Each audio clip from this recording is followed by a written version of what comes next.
ओम नमो भगवते वासुदेवाय। जय श्री हरि। आप सभी का हमारे YouTube चैनल पर हार्दिक स्वागत है।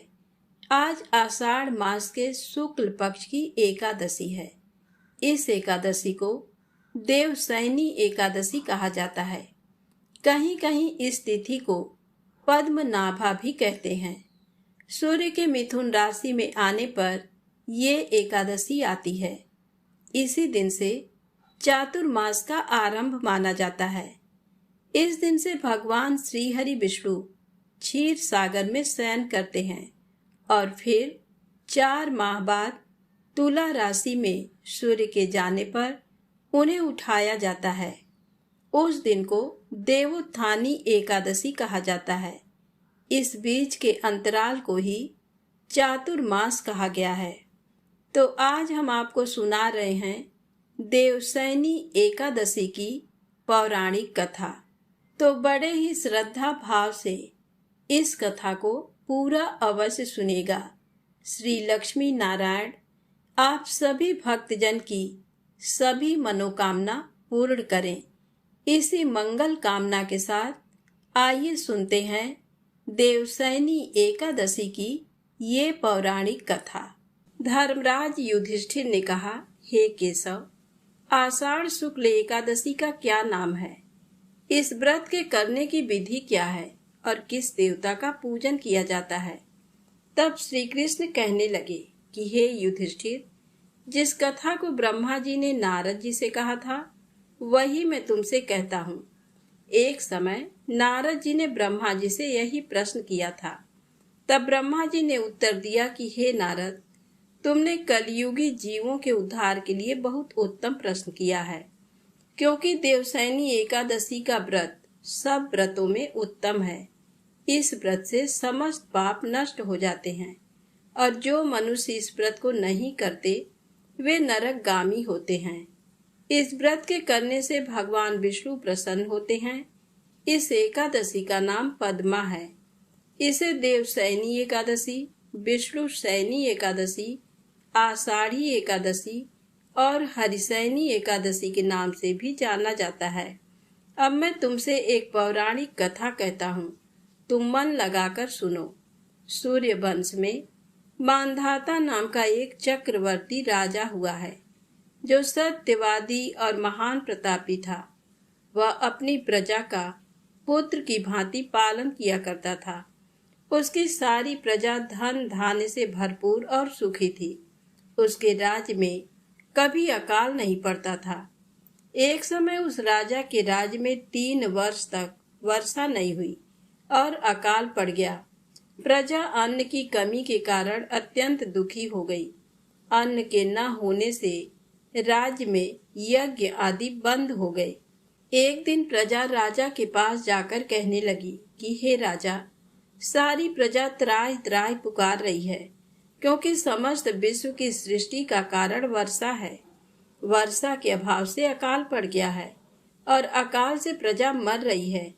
इसलिए हे राजन, कोई ऐसा उपाय बताओ जिससे प्रजा का कष्ट दूर हो। राजा मानधाता कहने लगे कि आप लोग ठीक कह रहे हैं। वर्षा से ही अन्न उत्पन्न होता है और आप लोग वर्षा न होने से अत्यंत दुखी हो गए हैं। मैं आप लोगों के दुखों को समझता हूँ। ऐसा कहकर राजा कुछ सेना साथ लेकर वन की तरफ चल दिया। वह अनेक ऋषियों के आश्रम में भ्रमण करता हुआ अंत में ब्रह्मा जी के पुत्र अंगिरा ऋषि के आश्रम में पहुंचा। वहां राजा ने घोड़े से उतरकर अंगिरा ऋषि को प्रणाम किया। मुनि ने राजा को आशीर्वाद देकर कुशल क्षेम के पश्चात उनसे आश्रम में आने का कारण पूछा। राजा ने हाथ जोड़कर विनीत भाव से कहा कि हे भगवान, सब प्रकार से धर्म पालन करने पर भी मेरे राज्य में अकाल पड़ गया है। इससे प्रजा अत्यंत दुखी है। राजा के पापों के प्रभाव से ही प्रजा को कष्ट होता है, ऐसा शास्त्रों में कहा है। जब मैं धर्मानुसार राज्य करता हूँ तो मेरे राज्य में अकाल कैसे पड़ गया, इसके कारण का पता मुझको अभी तक नहीं चल सका। अब मैं आपके पास इसी संदेह को निवृत्त कराने के लिए आया हूँ। कृपा करके मेरे इस संदेह को दूर कीजिए, साथ ही प्रजा के कष्ट को दूर करने का कोई उपाय बताइए। इतनी बात सुनकर ऋषि कहने लगे कि हे राजन, ये सतयुग सब युगों में उत्तम है। इसमें धर्म का चारों चरण सम्मिलित है, अर्थात इस युग में धर्म की सबसे अधिक उन्नति है। लोग ब्रह्म की उपासना करते हैं और केवल ब्राह्मणों को ही वेद पढ़ने का अधिकार है। ब्राह्मण ही तपस्या करने का अधिकार रख सकते हैं, परंतु आपके राज्य में एक शूद्र तपस्या कर रहा है। इसी दोष के कारण आपके राज्य में वर्षा नहीं हो रही है। इसलिए यदि आप प्रजा का भला चाहते हो तो उस शूद्र का वध कर दो। इस पर राजा कहने लगा कि महाराज, मैं उस निरपराध तपस्या करने वाले शूद्र को किस तरह मार सकता हूँ? आप इस दोष से छूटने का कोई दूसरा उपाय बताइए। तब ऋषि कहने लगे कि हे राजन, यदि तुम अन्य उपाय जानना चाहते हो तो सुनो। आषाढ़ मास के शुक्ल पक्ष की पद्मा नाम की एकादशी का विधि पूर्वक व्रत करो। व्रत के प्रभाव से तुम्हारे राज्य में वर्षा होगी और प्रजा सुख प्राप्त करेगी, क्योंकि इस एकादशी का व्रत सब सिद्धियों को देने वाला है और समस्त उपद्रवों को नाश करने वाला है। इस एकादशी का व्रत तुम प्रजा, सेवक तथा मंत्रियों सहित करो। मुनि के इस वचन को सुनकर राजा अपने नगर को वापस आया और उसने विधि पूर्वक पद्मा एकादशी का व्रत किया। उस व्रत के प्रभाव से वर्षा हुई और प्रजा को सुख पहुंचा। अतः इस मास की एकादशी का व्रत सभी मनुष्यों को करना चाहिए। ये व्रत इस लोक में भोग और परलोक में मुक्ति को देने वाला है। इस कथा को पढ़ने और सुनने से मनुष्य के समस्त पाप नाश को प्राप्त हो जाते हैं। जो लोग देवशयनी एकादशी का व्रत रखते हैं, उन्हें प्रातः काल उठकर स्नान करना चाहिए। पूजा स्थल को साफ करने के बाद भगवान विष्णु की प्रतिमा को आसन पर विराजमान करके भगवान का षोडशोपचार पूजन करना चाहिए। भगवान विष्णु को पीले वस्त्र, पीले फूल, पीला चंदन चढ़ाएं। उनके हाथों में शंख, चक्र, गदा और पद्म सुशोभित करें। भगवान विष्णु को पान और सुपारी तर्पित करने के बाद धूप, दीप, पुष्प चढ़ाकर आरती उतारें और इस मंत्र द्वारा भगवान विष्णु की स्तुति करें। मंत्र है: सुप्ते त्वयि जगन्नाथ जगत सुप्तम भवेदिदं, विबुद्धे त्वयि बुद्धम च जगत सर्व चराचरम।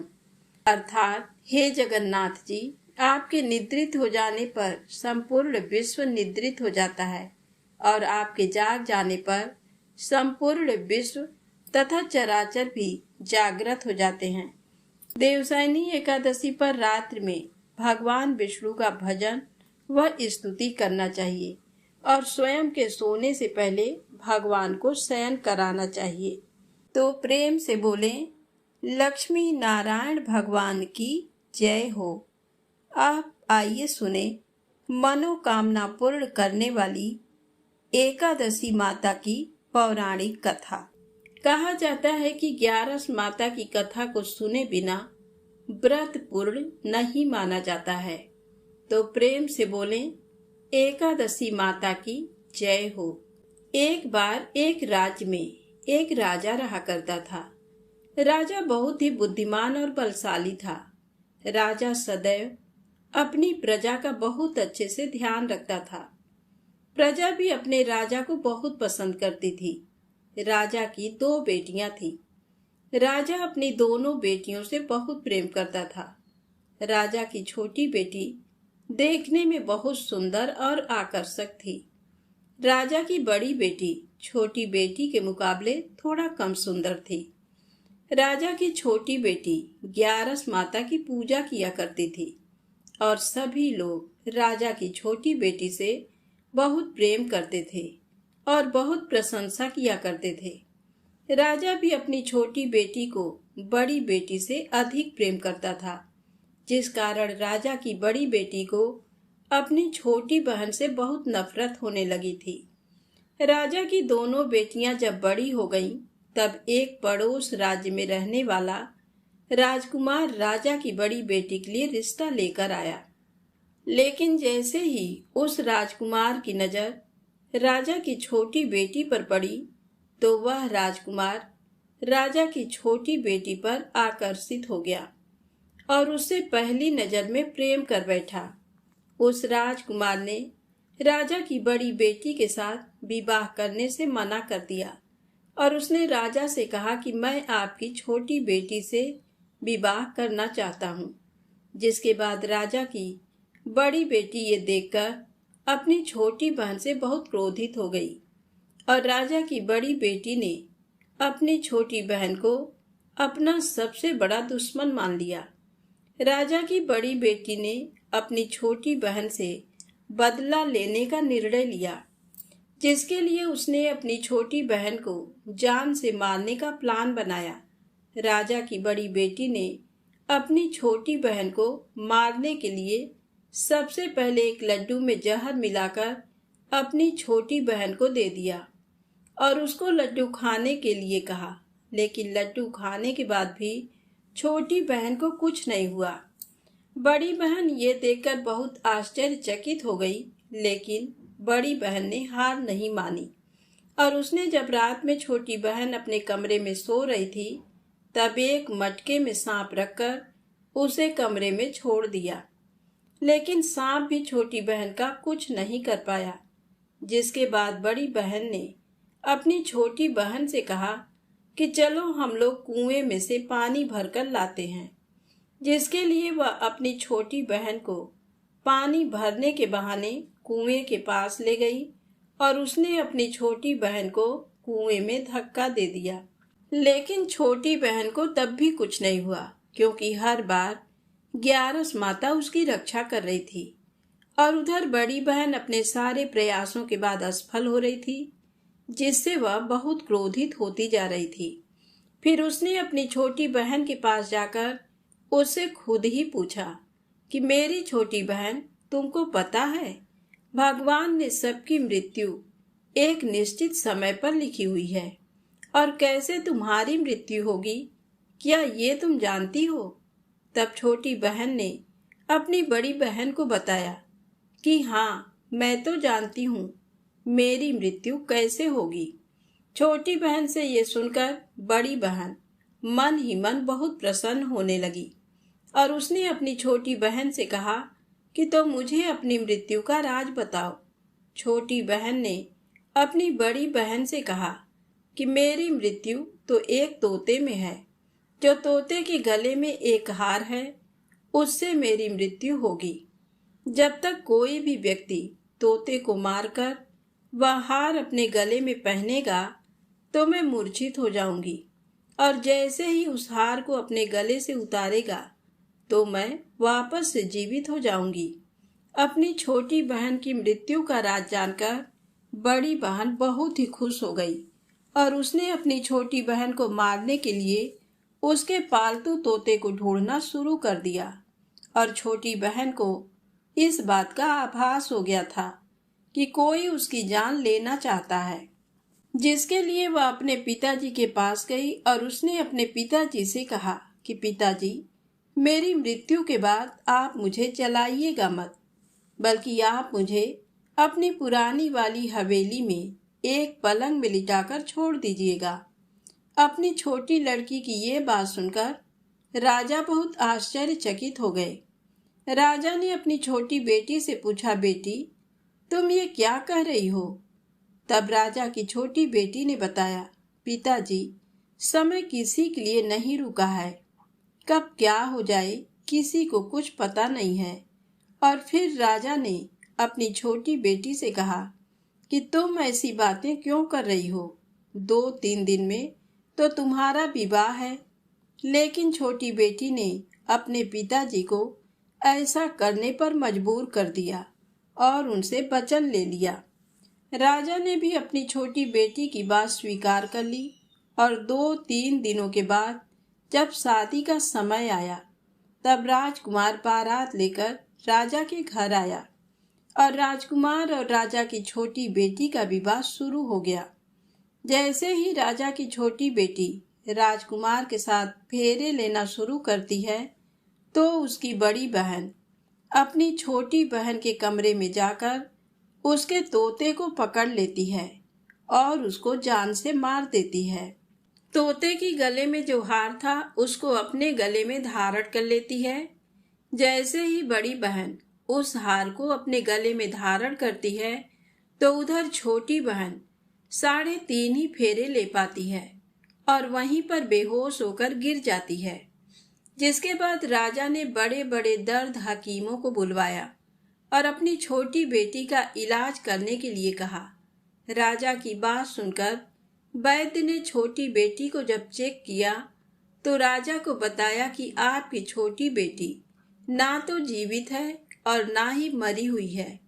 ये मैं ऐसा पहली बार देख रहा हूँ। राजा ने वैद्य और हकीम को ये बात बाहर बताने से मना कर दिया और उनको कहा कि अगर तुमने ये बात किसी को बाहर बताई तो हम तुम्हें फांसी दे देंगे। राजा ने अपनी छोटी बेटी को पुराने महल में ले जाकर एक पलंग में लेटा दिया और वहां पर कुछ सैनिक को तैनात कर दिया। वापस अपने महल पर आ गया।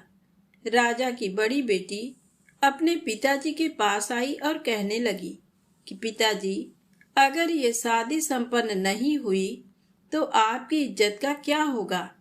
आप कहें तो मैं आपकी इज्जत बचाने के लिए राजकुमार से शादी करने के लिए तैयार हूँ। जिसके बाद राजा ने अपनी बड़ी बेटी की बात मान ली और राजा ने बड़ी बेटी को छोटी बेटी के कपड़े पहनाकर मंडप पर भेज दिया। लेकिन राजकुमार ये जान गया कि ये राजा की छोटी बेटी नहीं है, बल्कि ये राजा की बड़ी बेटी है। लेकिन जब राजकुमार ने शादी करने से मना किया तो सभी लोगों ने राजकुमार को विवश करके राजा की बड़ी बेटी से बचे हुए फेरों को संपन्न करा दिया और विवाह करवा दिया। जिसके बाद राजकुमार राजा की बड़ी बेटी को अपने महल ले गया। राजकुमार राजा की बड़ी बेटी से ना तो बात करता था, ना ही उसको पसंद करता था और ना ही उसके आसपास फटकता था। और राजकुमार ने ये फैसला लिया था कि वह अपनी प्रेमिका को ढूंढ कर रहेगा और ये जानकर रहेगा कि उसके साथ हुआ क्या है। एक दिन राजकुमार अपने घोड़े पर सवार होकर राजा के पुराने महल के पास पहुंच गया, जहां पर उसने कुछ सैनिकों को देखा। महल के पास पहुंचकर राजकुमार ने जब महल को ध्यान से देखा तो वह समझ गया कि ये तो हमारे ससुर जी का महल है।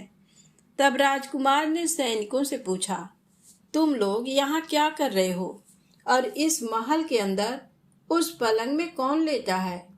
जिसके बाद सैनिकों ने बताया कि यहाँ पर राजा की छोटी बेटी लेटी है। ये सुनकर राजकुमार बहुत प्रसन्न हो गया और वह तुरंत अपनी प्रेमिका के पास पहुंच गया और उसकी सेवा करने लगा। जैसे ही रात हुई तो राजा की छोटी बेटी उठकर खड़ी हो गई। राजकुमार ये देखकर बहुत खुश हो गया और उसने अपनी प्रेमिका से पूछा कि तुम यहाँ क्या कर रही हो? तुम मेरे साथ मेरे घर चलो। राजा की छोटी बेटी ने राजकुमार को सारी बातें बता दी कि मेरी जान एक तोते में बसी थी और मैंने ये बात सिर्फ अपनी बड़ी बहन को बताया था और मुझे पता है कि उसने ही मुझे मारने का प्रयास किया है। उसके पास एक हार है जिसको वह सुबह पहन लेती है और रात को उतार देती है। जब तक वह हार को पहने रहती है तब तक मैं मूर्छित रहती हूँ और जैसे ही वह हार को उतार देती है तो मैं जीवित हो जाती हूँ। और जब तक मेरी बड़ी बहन के पास वह हार है तब तक मैं ऐसे ही जीवित और मूर्छित होती रहूंगी। अगर मेरी बड़ी बहन के पास जो हार है वह मेरे हाथ में लग जाए तो मैं हमेशा के लिए जीवित हो जाऊंगी।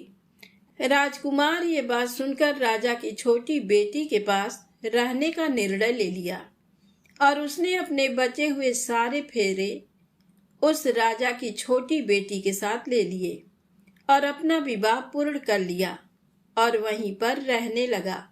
देखते ही देखते कुछ समय में राजा की छोटी बेटी और राजकुमार की पत्नी पेट से हो गई। एक दिन राजकुमार को किसी काम से बाहर जाना पड़ा। तब छोटी बहन के पेट में बहुत तेज से दर्द होने लगा, जिसके बाद उसने ग्यारस माता का आवाहन किया। जिसके बाद वहां पर ग्यारस माता प्रकट हुई और उन्होंने अपने भक्त के दर्द को दूर किया और एक पुत्र की प्राप्ति करवाई। और वहीं पर अचानक से राजकुमार भी आ गया। राजकुमार ने ग्यारस माता को देखा तो वह आश्चर्यचकित हो गया और उसने तुरंत माता को प्रणाम किया। और ग्यारस माता ने राजकुमार से कहा कि जब तुम्हारा पुत्र 5 वर्ष का हो जाए तो तुम अपनी पत्नी का हार लाकर इसके गले में डाल देना। और देखते ही देखते राजकुमार और राजा की छोटी बेटी का पुत्र 5 वर्ष का हो जाता है। तो राजकुमार एक दिन अपने बेटे से कहता है कि बेटा, मैं कुछ काम से बाहर जा रहा हूँ, तुम अपनी माता का ध्यान रखना। और वहां से चला जाता है। राजा को बाहर निकलता देख बड़ी बहन के सैनिक देख लेते हैं और बड़ी बहन को जाकर सारी बातें बता देते हैं। जिसके बाद बड़ी बहन अपनी छोटी बहन के पुत्र को वहां से उठवा लेती है और उसको मरवा देती है। छोटी बेटी के पुत्र के 2 टुकड़े करवा देती है।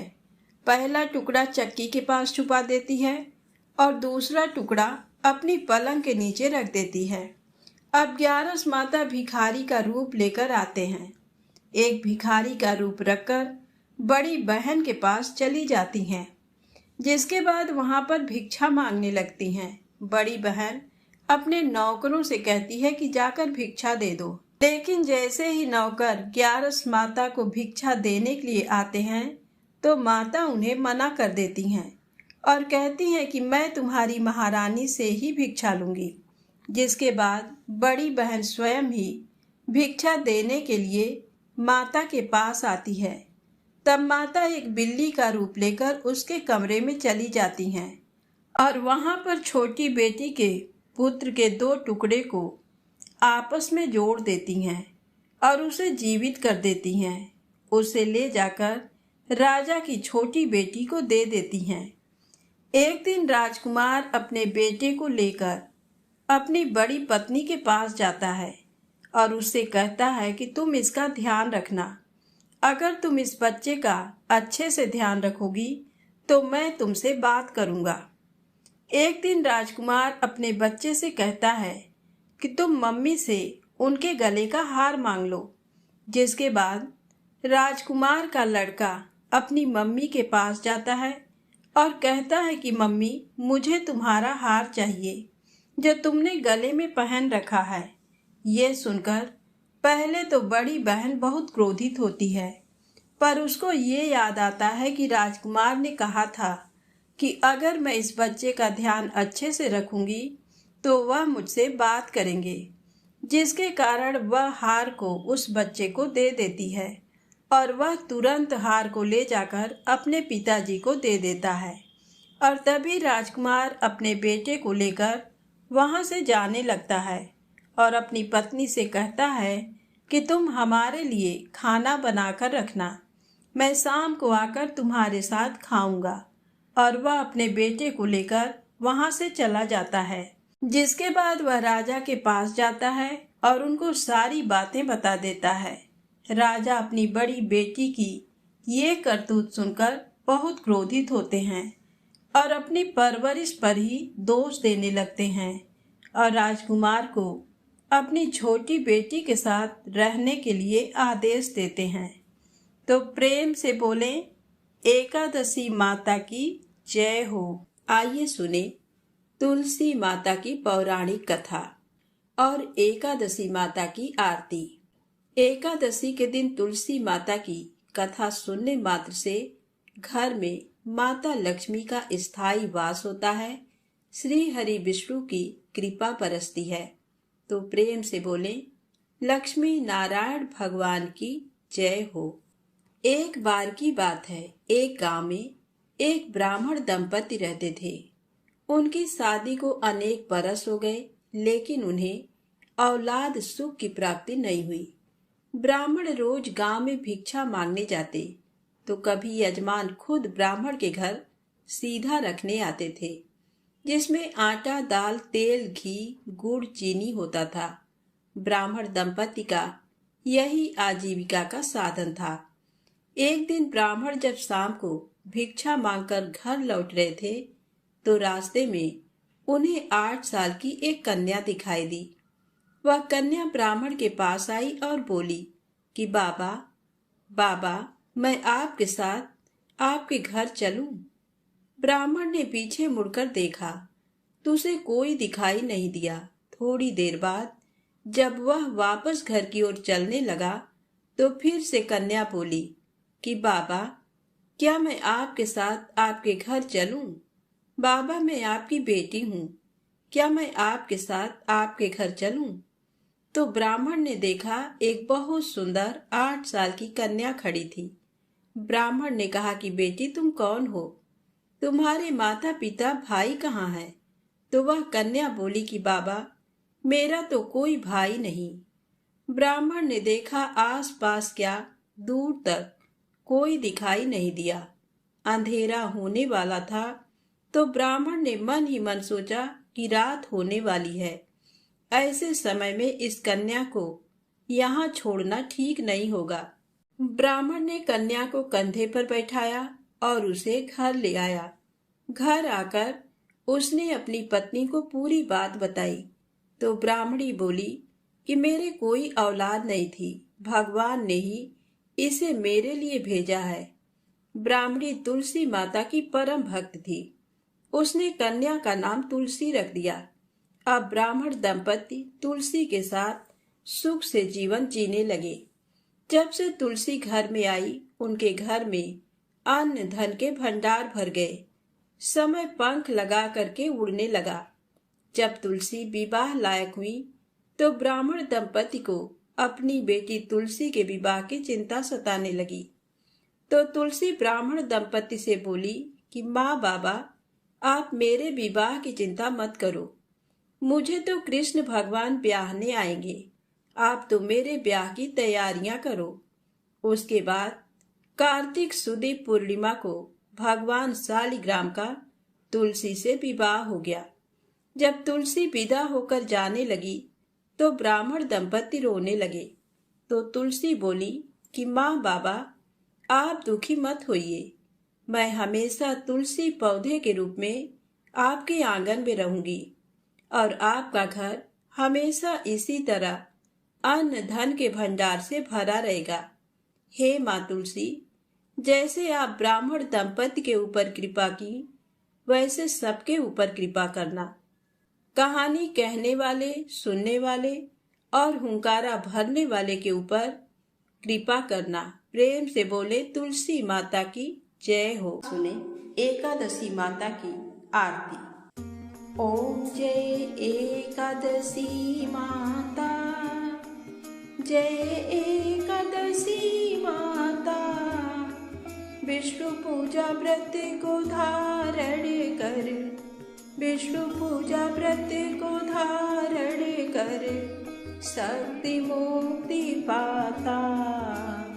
ओम जय एकादशी माता, तेरे नाम की नाऊं देवी, भक्ति प्रदान करनी, गण गौरव की देनी, गण गौरव की देनी, माता शास्त्रों में बरनी।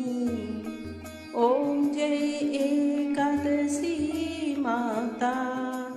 मार्गशीर्ष के कृष्ण पक्ष की उत्पन्ना विश्वतारिणी जन्मी, शुक्ल पक्ष में हुई मोक्षदा, शुक्ल पक्ष में हुई मोक्षदा, मुक्तिदाता बन आई। ओम जय एकादशी माता। पौष के कृष्ण पक्ष की सफला नामक है, शुक्ल पक्ष में होए पुत्रदा, शुक्ल पक्ष में होए सदा आनंद अधिक रहे। ओम जय एकादशी माता। नाम सट तिला माघ मास में कृष्ण पक्ष आवे। शुक्ल पक्ष में जया कहावे। शुक्ल पक्ष में जया कहावे। विजय सदा पावे। ओम जय एकादशी माता। विजया फागुन कृष्ण पक्ष में शुक्लायामल की। पाप मोचनी कृष्ण पक्ष में। पाप मोचनी कृष्ण पक्ष में चैत्र महाबली की। ओम जय एकादशी माता। चैत्र शुक्ल में नाम कामदा धन देने वाली। नाम बरूथिनी कृष्ण पक्ष में। नाम बरूथिनी कृष्ण पक्ष में बैसाख माहवाली। जय एकादशी माता। शुक्ल पक्ष में होए मोहिनी। अपरा ज्येष्ठ कृष्ण पक्षी। नाम निर्जला सब सुख करनी। नाम निर्जला सब सुख करनी। शुक्ल पक्ष रखी। ओम जय एकादशी माता। योगिनी नाम आषाढ़ में जानो कृष्ण पक्ष करनी। देव शयनी नाम कहायो। देव शयनी नाम कहायो। शुक्ल पक्ष धरनी। ओम जय एकादशी माता। कामिका श्रावण मास में आवे कृष्ण पक्ष कहिए। सावन शुक्ला होए पवित्रा। सावन शुक्ला होए पवित्रा। आनंद से रहिए। ओम जय एकादशी माता। अजा भाद्रपद कृष्ण पक्ष की परिवर्तिनी शुक्ला। इंद्रा आश्विन कृष्ण पक्ष में।